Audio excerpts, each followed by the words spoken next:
How's it going, everybody? Texas Man here. I hope you guys are all having a great day. Please give this video a thumbs up if you guys really enjoy it. Subscribe, of course, if you guys have not already. Also, please do me the biggest favor of all. Hit that bell notification button so you guys don't miss out on future videos or streams here on my channel.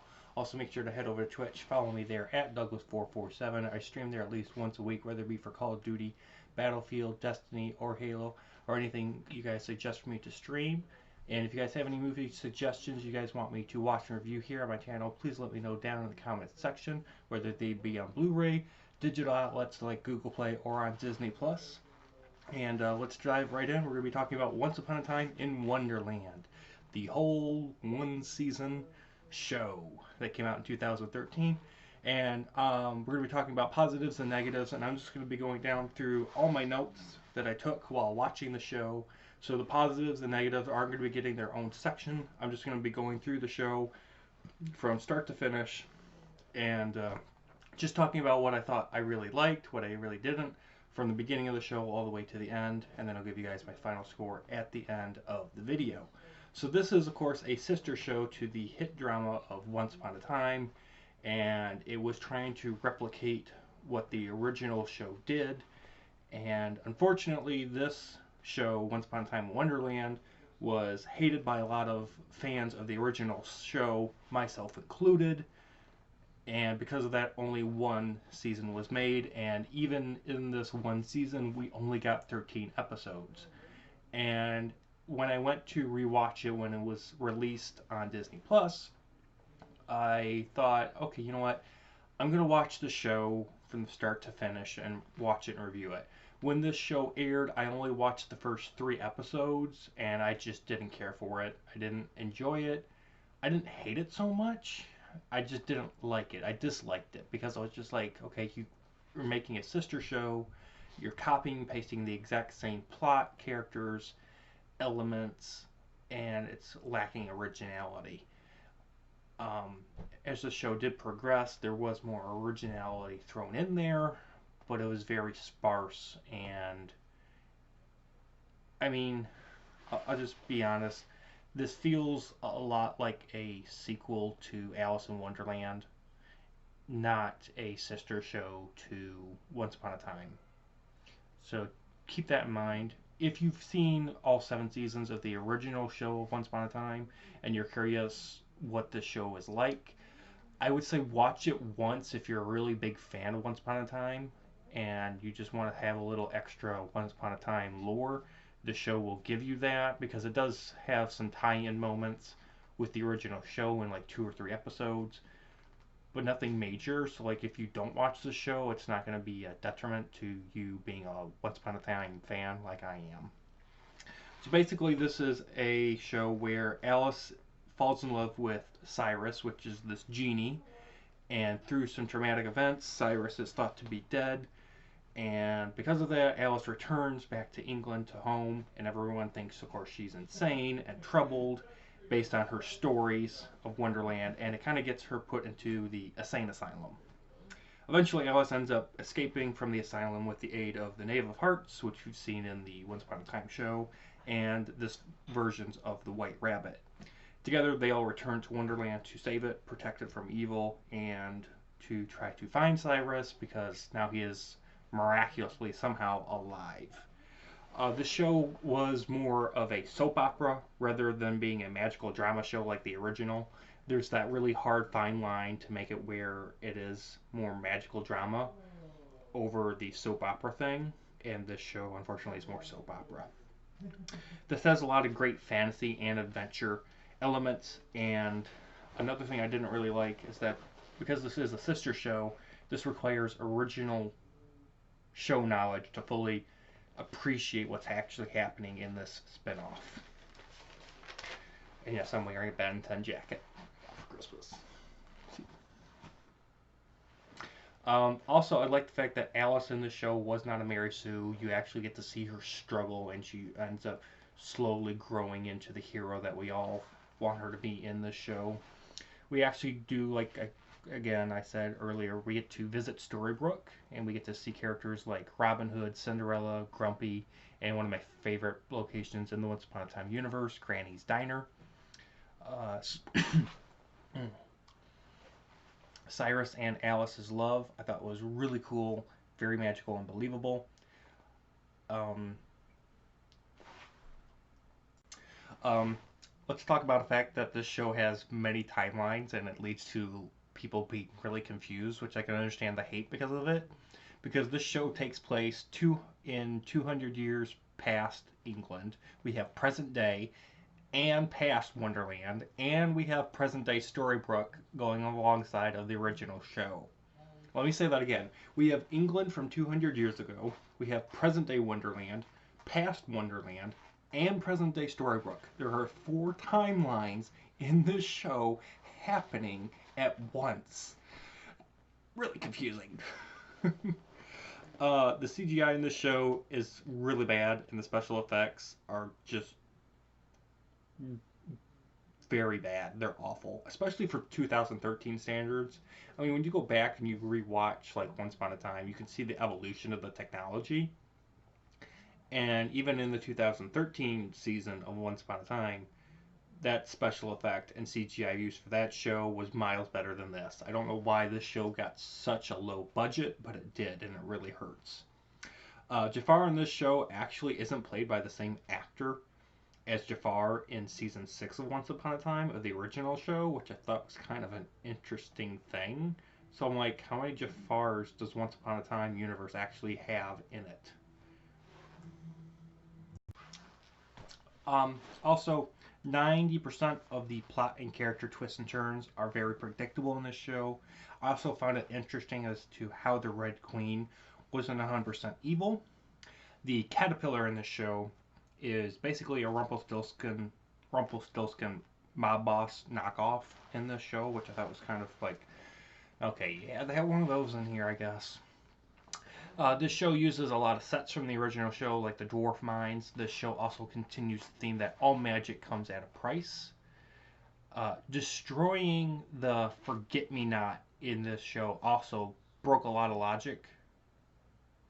It just, there's a lot of things in here that breaks logic in the original show, which I can understand why people don't like this show because it breaks the logic that the first one actually did end up setting up as well. We also get to learn that the Red Queen and the Knave actually loved each other, and that eventually they ended up going separate ways, which was a really cool backstory and a cool revelation that you get to discover as you're watching the show. This show also explains as to why Jafar is evil, who taught him magic, and who turned Jafar from being a good person to an evil person. I loved episode 4's inner battle of the soul and smarts in both the good and the bad guys.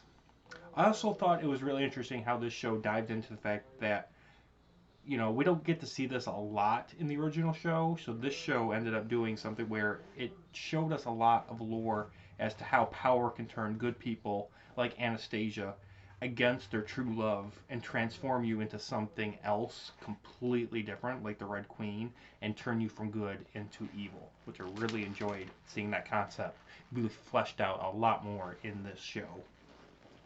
Episode 6, titled Who's Alice?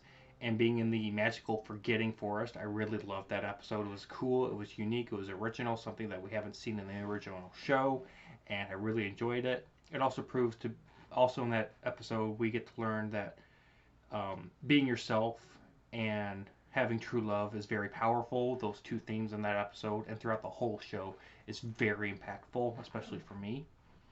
We also get to discover that Alice's mother ended up passing away, her father remarried, and had another daughter during the fact of when she was in Wonderland. There was a lot of different time events, timeline things happening, and so it led to a lot of really interesting things happening, and family ended up being divided, and there was a lot of family friction.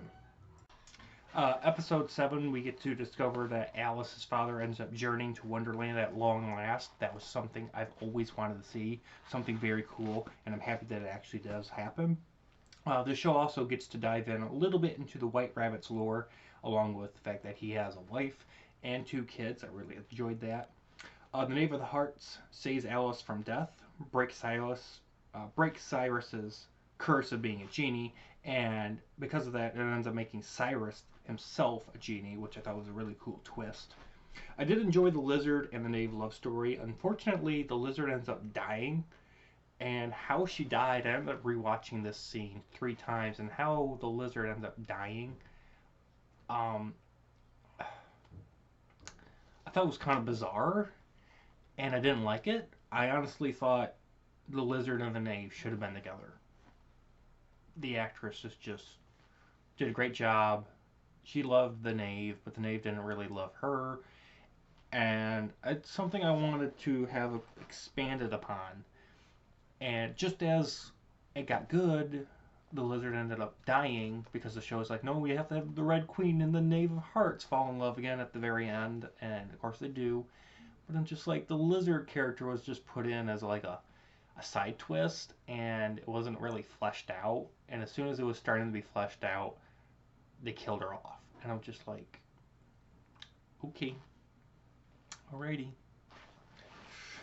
There's always some reason in this show to keep the main characters in Wonderland. Like, just as soon as they finish a quest or a mission, and they're like, okay, we can leave Wonderland, immediately after they finish it, something else comes up, and they have to stay in Wonderland because the show has to keep going.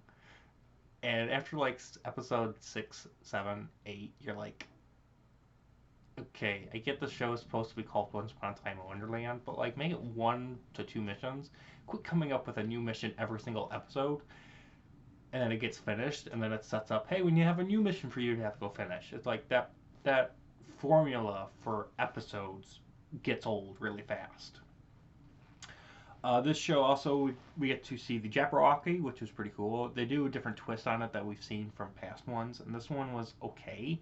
It wasn't like fabulous or anything, but it was okay. I liked it. Unfortunately, because the Jabberwocky gets introduced, it leads to a fetch quest that ends up not actually having a resolution, which is kind of weird. We also get to learn that Cyrus's mother and Cyrus's 2 brothers are the exact same person that ended up training Jafar with dark magic. So I like how they tried to interweave every single character being, hey, everybody knows everybody in this show. We also get to explore some Genie lore and come to find out how they are made. Not all genies are just genies by birth. You actually have to be cursed to become a genie, which I enjoyed. We also get to see Regina's mother from the original show. She shows up for an episode or 2, which I thought was really cool. And she ends up teaching Anastasia how to use magic, which of course leads to the Red Queen being born. In episode 11, we get to explore Storybrooke again, which I thought was really cool. And episode 11's ending really shocked me with the fact that they had the guts to have Jafar kill the Red Queen off. Throughout the show, Jafar was one of my favorite villains ever in Once Upon a Time. I mean, I love Rumpelstiltskin. I love Peter Pan. The Jafar in this would be definitely in the top 5 for me as far as his motivations, but as far as he goes about trying to complete his motivations, sadly, he's not all that evil, so that's why he would be like number 5 in the top 5. The evil final spell I thought was kind of weak. Like, this whole show set up this evil spell to be enacted, and when it does, it kind of felt really pathetic. Basically, it allows Jafar to resurrect zombie soldiers and make his enemies jealous. Like, they're like, I'm gonna change the laws of magic, and I was waiting for like a time travel adventure for at least 20 minutes, maybe a whole episode. But the spell doesn't really impact the storyline all that much. Like, it gets cast, and Jafar really doesn't know how to use it. And it's like, did you guys not watch anything from Once Upon a Time when you guys were making this show? Because it's like, spells can be really impactful. They can actually do some really crazy things with the world, and it's like, no, we're just going to create zombie soldiers and make everybody jealous that I love their person. Really weird. Diving into the finale, I thought the finale was really cool. We get to see Alice give this kind of like war speech, which was really great. The true love factor and theme throughout the show ends up being Jafar's one weakness, and I was happy that they, like I said, fleshed out that concept in the show. The Red Queen does end up returning and reconnects with the Knave of Hearts because of True Love's Kiss, which was like a reference to the ending of Once Upon a Time Season 1. Jafar is eventually defeated and ends up becoming a genie himself, and everyone lives happily ever after.